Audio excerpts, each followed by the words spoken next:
শীতকাল পড়েছে, এরকম গরম গরম পরোটা হবে না, তাই কি কখনো হয় নাকি? কিরম লাগছে বলুন তো? গরম গরম পরোটা আর এই ঝাল ঝাল আলুর দম।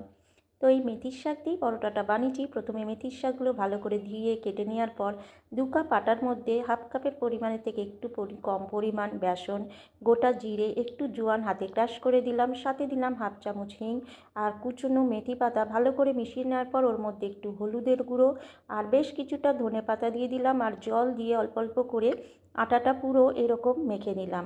মানে এই পর্যায়ে মেখে নেওয়ার পর 5 মিনিট পর্যন্ত রেস্ট দিলাম। 5 মিনিট পর আটাটাকে আবার ভালো করে মেখে ছোট ছোট লেচি করে আমি প্রথমে বড় একটা রুটির শেপ দিয়ে দিলাম। তারপর এর মধ্যে ঘি চারিদিক দিয়ে বুলিয়ে নিলাম আর রুটির এক পাশ দিয়ে ফোল্ড করলাম, তারপর অপর পাশ দিয়ে ফোল্ড করার পর ওপর থেকে আবার ঘি বুলিয়ে নিচ থেকে এক পাশ ফোল্ড করার পর ওপর দিক দিয়েও আমি ফোল্ড করে এবার স্কোয়ার শেপে পরোটাটা বেলে নিচ্ছি। তোমরা চাইলে যে কোনো শেপেই বেলতে পারো, গোলাকার, ত্রিকোণাকার। এদিকে প্যানের মধ্যে হালকা গরম হলে পরোটাটা এদিক ওদিক করে সেঁকে নেওয়ার পর তারপর ঘি দিয়ে আমি ভেজে নিলাম। তোমরা চাইলে তেল দিয়েও ভাজতে পারো।